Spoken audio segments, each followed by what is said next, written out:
This is Volt Prime, the third most used Warframe in 2023.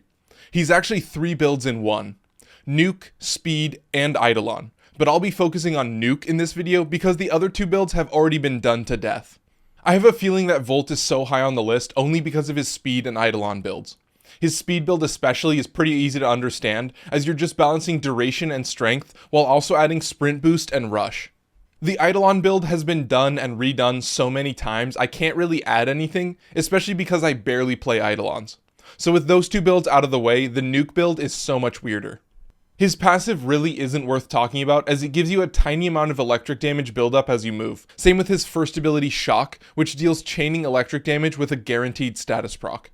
I replaced Shock with Breach Surge, but there are a lot of great choices like Armor Stripping or even something like Roar or Nourish.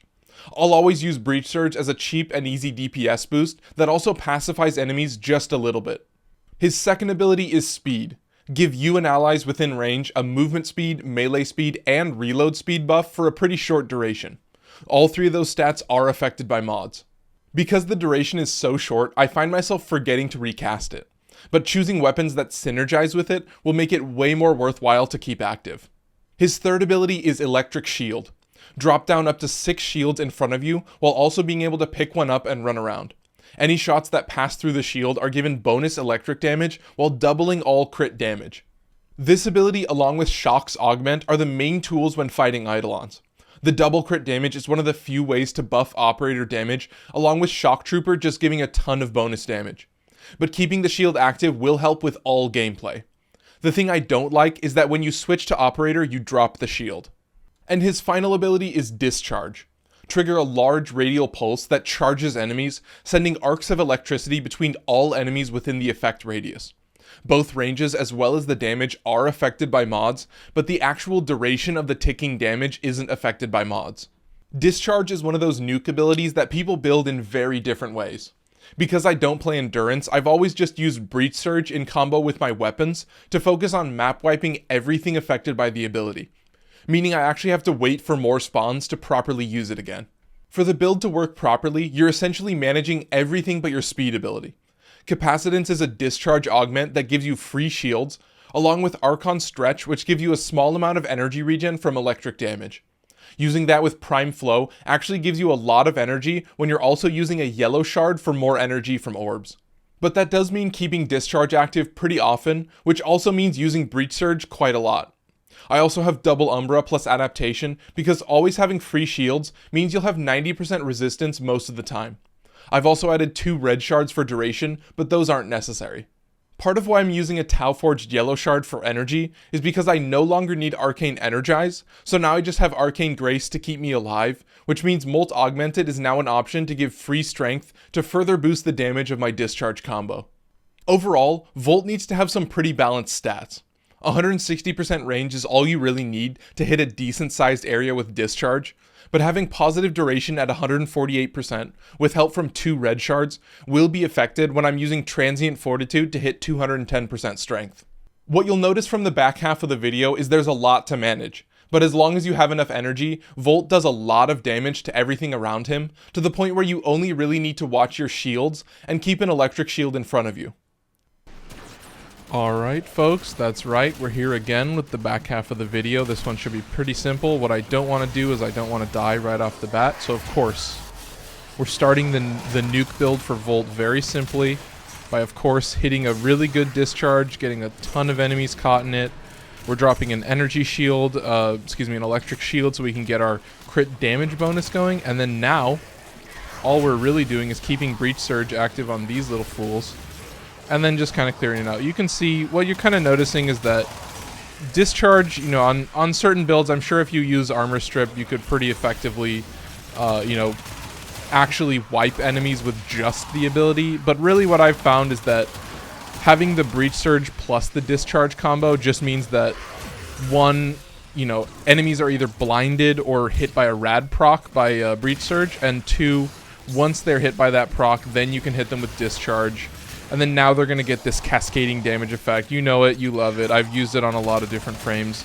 But for the most part, you can see, he's not the same as something like Revenant or, maybe even Ember would be another example where, for the most part, his His nuke ability really isn't as good as I want it to be. It's not like super effective, but overall it still works for what I need it for, which is essentially just being able to spam it to get a little bit of free energy, and then also getting that free shields from it. So it is something that benefits you a lot to just kind of keep active at all times. It's not something that's super OP. It's not something that's crazy strong, but you are noticing like part of the gameplay loop is, especially in this specific arena tile set, you are breach surging enemies, you're getting them all grouped up, and then what you're going to have to do is run around and essentially clear them out. So, you know, once the enemies have been affected by Discharge, it is on you to kind of run around and clear out the stragglers, because part of the gimmick with Discharge is that it's only really super effective when there's a bunch of enemies that are bunched together.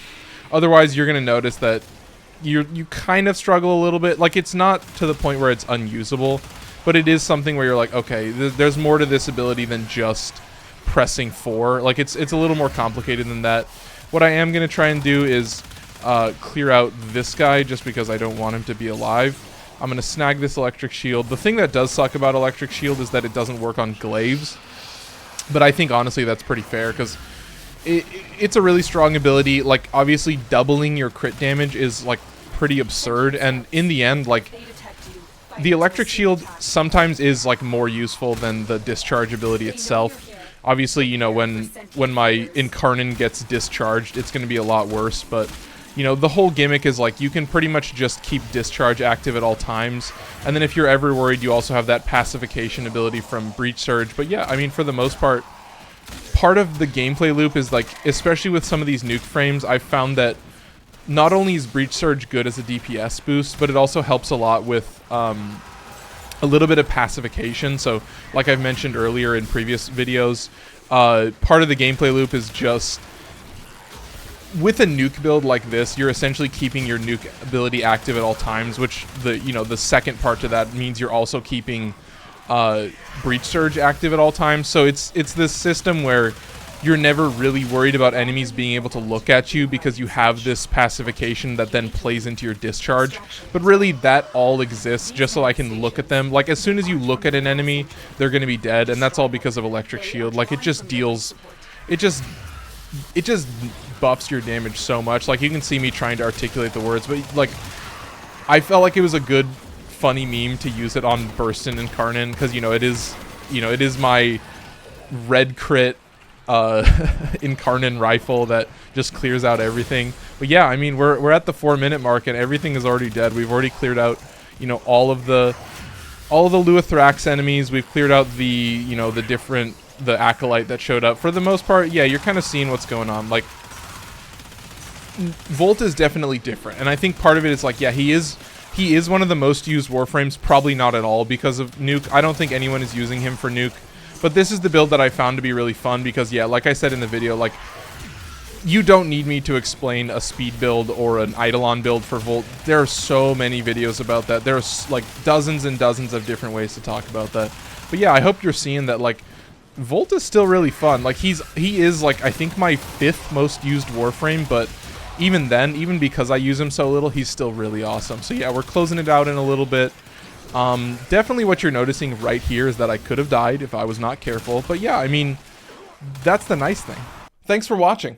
Let me know what you think of Volt or my build in the comments. As always, if you enjoyed and want to see more, please like the video and subscribe if you want to catch me live.